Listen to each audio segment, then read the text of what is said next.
En réalité, dans l'homme, c'est l'esprit. Bien-aimés en Jésus, chers frères et sœurs, shalom. Bienvenue, comme vous le savez, à cette émission spéciale, 31e anniversaire de la communauté internationale des femmes messagères de Christ, CFMC en sigle. Nous sommes ici à Brazzaville, comme vous le savez. Je l'ai dit tantôt, même rythme, même ambiance. Aujourd'hui, nous recevons pour vous Madame Ngouloubi. Quand une situation dans la vie persiste, persistez, bien-aimés dans le Seigneur, de la prière, car la prière gagne toujours. Maman Ngouloubi, shalom. Shalom. Bienvenue. Merci beaucoup. Quel vent vous amène ici? Je viens témoigner la gloire de Dieu de Maman Lang. Le message. Dire aux gens que le message du ministère du combat est réel. Le combat spirituel est réel. Je l'ai vécu moi. En quoi ce message a été réel dans votre vie? Oui, je disais que je suis venue témoigner le Dieu de maman et de Papa Lang. Que leur message est réel, le combat spirituel est réel. Parce que moi, je l'ai découvert, je l'ai vu. Je ne savais pas, moi. Je suis née, j'ai grandi, je me suis mariée, mais je n'ai jamais su que j'étais une sorcière. Mais à travers le message du ministère du combat spirituel, j'ai eu des révélations qui m'ont confirmé qu'effectivement, je suis une sorcière. Comment cela s'est-il passé, maman? Bon, je vais vous dire un petit témoignage. Un jour, c'était, je crois, un jeudi, j'étais à l'agressive. En tout cas, je cherchais Dieu, je rentrais en profondeur, comme on le dit au ministère. J'étais à l'agressive, j'étais en train d'agresser, tout et tout. Je finis, au lieu de repartir à la maison, je décide de continuer avec la chaîne de prière. Je continue avec la chaîne de prière et je finis à midi. Je dis, bon, je rentre à la maison. Mais pour arriver chez moi, je passe là où je suis née, dans la maison familiale. Je trouve ma belle-sœur, c'est-à-dire la femme de mon petit frère, en train de s'occuper de ses jumelles. Et je viens tapoter les enfants pour dire, moi c'est tata, moi c'est tata. Elle avait une fille avec elle, en train de donner, je crois, le lait. Et je viens vers celle-là, je fais bisous. Je viens, je fais bisous, je dis, moi c'est tata, comment ça va? Je passe. Avant d'arriver à la maison, je vais voir une sœur à moi, ma petite sœur propre. Donc avant d'arriver chez moi, je passe par chez elle. Je la vois, elle me dit, Yaya, tu sors? Je dis, non, j'étais à la prière agressive. Je dis, Yaya, cette nuit, je t'ai vu bizarrement. Je dis, quoi? Raconte-moi, c'est quoi? Quelle est la révélation? Là, c'est ta propre petite Ma sœur. propre petite sœur, elle est aussi au ministère, elle est de la promotion Déborah. Vous-même, vous êtes de quelle promotion? Moi, je suis de la promotion Jaël. Jaël, voilà. Elle me dit ça, je dis, quoi? Tu m'as vu? Non, je vous ai vu, toi, papa et quelques hommes comme ça, en train de peser un cabri dans la cuisine de maman. Toi, tu avais des mains bourrées de sang. Et un monsieur parmi vous m'a appelé pour me dire, toi aussi viens. Moi, j'ai dit, non, moi, ma petite soeur a dit, non, pas moi. J'ai dit, c'est comme ça. Mais ça, c'est la sorcellerie, selon les enseignements du ministère. Comment le même jeudi, le même soir que tu es arrivé, que j'étais en train de presser les cabris, moi, j'étais en train d'agresser. À quel moment? Comment ça? À la prière. À la prière agressive, voilà, pardon. C'est un programme, voilà, ici, au ministère chrétien du combat spirituel. J'étais à l'agressive. Et mon esprit se retrouve encore dans la cuisine de maman, dans la maison familiale, en train de presser un cabri. Alors, tout de suite, j'ai compris que c'est la sorcellerie. Maman Lang avait raison de dire, nous sommes tous des sorciers. À l'époque, tu ne croyais pas encore au message de maman sur la sorcellerie? Je ne croyais pas. Voilà. Même quand on parlait de mari de nuit, je dis, mais comment? Mari de nuit, c'est quoi c'est?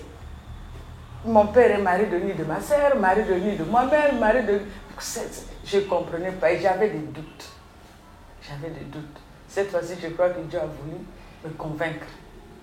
J'avais des doutes. Ce qui concerne les maris de nuit, en parlant, j'étais en prière, Dieu m'a montré qu'effectivement mon papa c'était mon mari de nuit. Parce qu'on s'est vus ensemble, en train de cheminer ensemble. Et le rêve, je vous ai dit, quand elle m'a dit ça, j'étais touchée. En même temps, j'étais là, je ne comprenais pas. Je me disais, mais comment je peux être une sorcière? Le poulet entier, vivant, je n'arrive même pas à le couper. Mais comment je peux, moi, être parmi les gens qui sont en train de peser le cabri? En tout cas, ça m'avait fait du mal. Et je suis allée seulement me laver. Je suis repartie à la prière, cette fois-ci, aux pleureuses. Et je suis restée là, j'ai pleuré.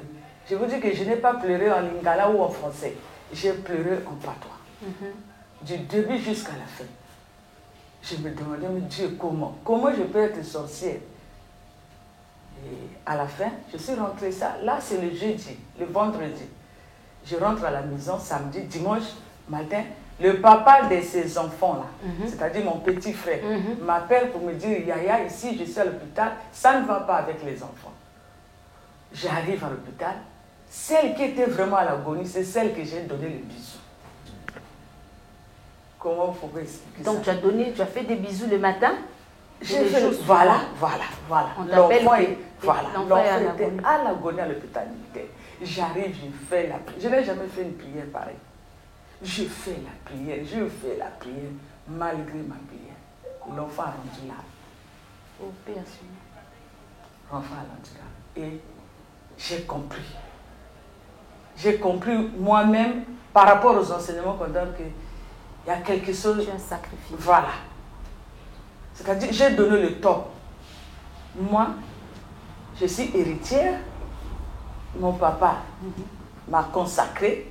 Donc, après lui, c'est moi. Donc, et dans le monde comme ça, quand on vivait, avant même que je connaisse le ministère, quand il y a un problème dans notre maison, une situation, papa va dire, si votre soeur ne vient pas donner son avis, ça ne passe pas. C'est là où je me suis dit, aïe, aïe, aïe. Donc, ces histoires-là, c'est vrai. J'ai été consacrée à la sorcellerie. Donc, l'enfant meurt. Je décide à rentrer en profondeur pour savoir comment ça. Je rentre en prière. Et un peuple sans révélation est un peuple sans. Un peuple sans frère. Tu connaîtras la vérité t'affranchira. Qu'est-ce qui a été fait sur moi? J'ai compris qu'il y avait des lois et des établis. Moi, personnellement, il y a une loi dans ma famille que les filles ne doivent pas faire des enfants. On ne doit pas aussi se marier officiellement. Voilà pourquoi j'ai vécu avec mon homme pendant plus de 25 ans dans la fornication. Je voyais que le problème de mariage, c'était un problème tabou. C'est-à-dire que je n'en voulais même pas. Ça ne me disait rien. C'est sur le combat que j'ai su que la femme doit être honorée. Donc, dans la recherche, chemin faisant, j'ai découvert beaucoup de choses.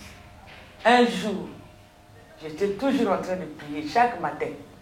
Je suis là seulement pour démontrer qu'il y a la sorcellerie. Dans chaque famille, la sorcellerie existe dans chaque famille. Dans chaque famille, il y a un système de sorcellerie. Je prie chaque matin, comme je vais aussi au bien-aimé.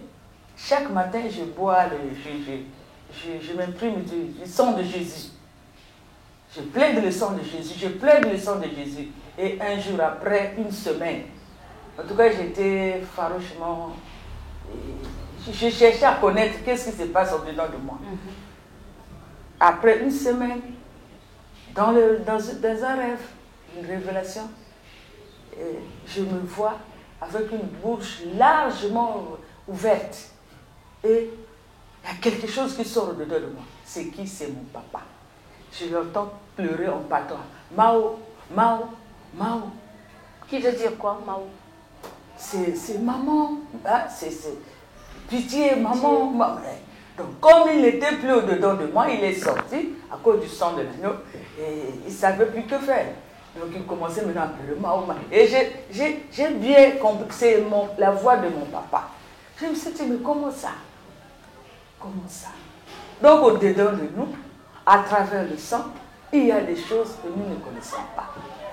Mais en rentrant en profondeur, on découvre qu'est-ce que nous sommes. Qu'est-ce qui a été fait sur nous?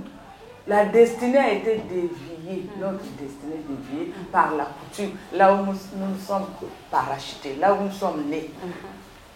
Donc, c'est-à-dire, maman, quelque part, vous pouvez partir à la prière, c'est bien bon. Mais entrer en profondeur, c'est autre chose. Parce que vous avez eu la révélation, vous avez sacrifié pendant que vous priez déjà.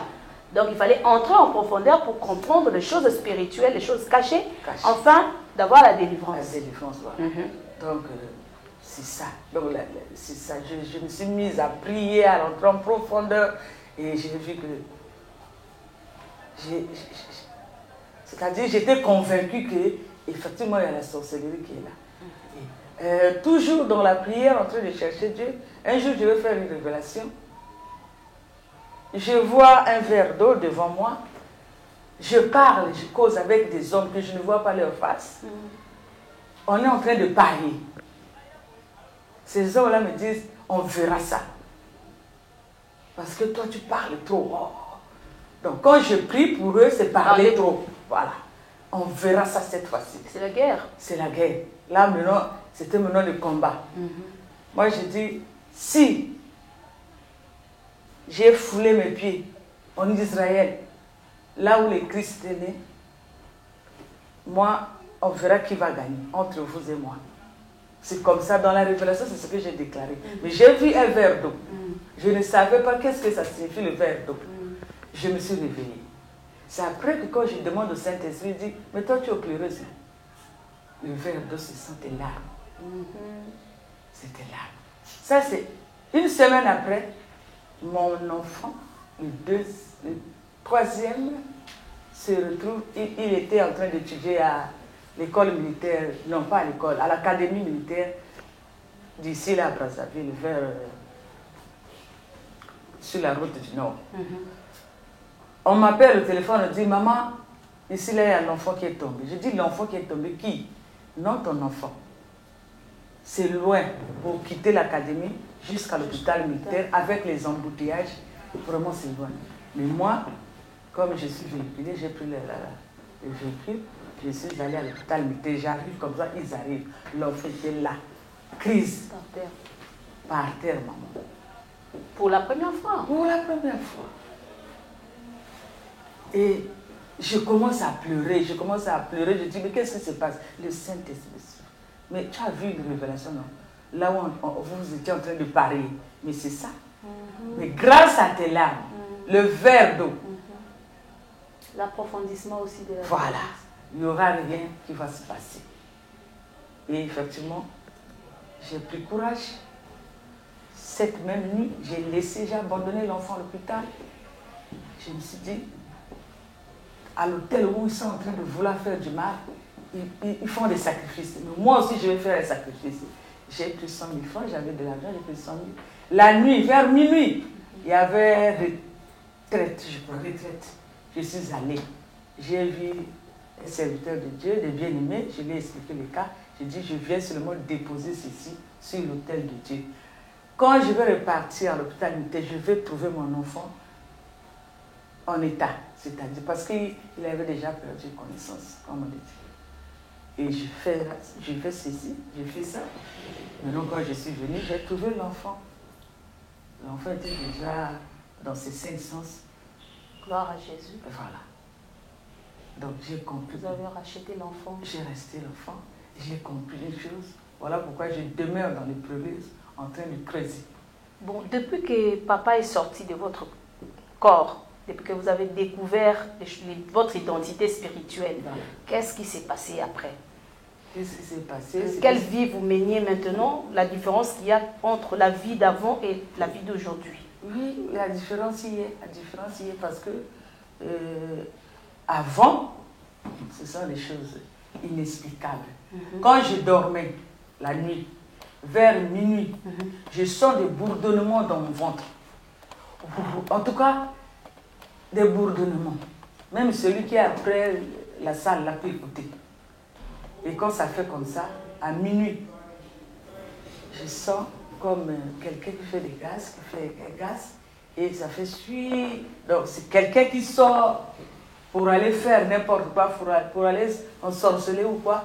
Et à 4 heures, je sens encore la même chose et ça rentre dedans de moi. Vous avez compris? Voilà pourquoi il faut chercher. Qu'est-ce qui est au-dedans de moi? Quel est l'esprit qui t'anime? On dit en réalité, l'homme c'est l'esprit. Mais quel est l'esprit qui t'anime? Vous avez un comportement, vous avez une habitude et vous ne savez pas. Voilà. Donc c'est ça. Donc j'ai senti ce soulagement. Et comment je l'ai fait? Un jour, Vous connaîtrez la vérité vous affranchirez et vous serez réellement libre. Comme je connaissais que quand ça fait comme ça, la personne sort et à 4 heures, la personne revient. Un jour, toujours dans les prières, au moment où ça prend la forme du serpent, hein, au moment où ça venait pour rentrer, je l'ai senti dans mon sommeil. Ça, je le fais dans le sommeil. J'ai senti quelque chose qui voulait rentrer. J'ai tenu mon ventre. Je vous assure. J'ai tenu mon ventre. J'ai dit, oh, cette fois-ci, tu ne rentres pas. Et j'ai senti mon ventre s'éclater. Oh!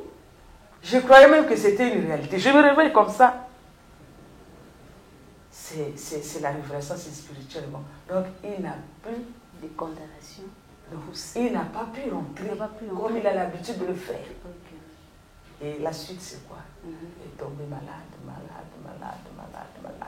Et encore, c'est un long témoignage par rapport à sa maladie. Moi, je me suis même cassé la clavicule parce qu'il était malade. Parce qu'ils étaient obligés de te torturer maintenant, comme tu as découvert les choses de ténèbres. Il était malade. J'ai commis la maladresse. La maladresse parce que c'est, comment on appelle ça? Torture? Non, pas les tortures. Le sentiment diabolique. J'avais des révélations.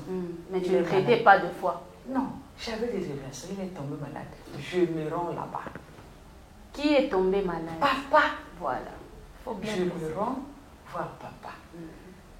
J'ai fait, je crois, 2 fois, la 3e fois, je me rends là-bas. Je repars à la maison, je me casse la clavicule moi-même dans ma maison. Donc, on voulait en finir, en terminer avec moi. C'est toi, s'il est malade, c'est à cause de tes prières. Je ne sais pas si je me fais comprendre. Voilà. Mais notre Dieu est souverain, notre Dieu est puissant. Il n'a pas permis que je meure à sa place. C'est lui-même qui est parti. Les jugements de Dieu. Amen. Les jugements de Dieu, bien-aimés en Jésus-Christ, notre Dieu est venu ouvrir les yeux des aveugles et rendre libre l'opprimé. Si ce Dieu l'a fait dans la vie de notre maman, il est capable de le faire dans ta vie. Entre en profondeur et tu verras. Amen. Que Dieu vous bénisse. Les prochains numéros sur Canal CVV, restez scotchés car vous serez délivrés. Amen. Nous avons la foi. Que Dieu vous bénisse. Merci. À la prochaine. Au revoir.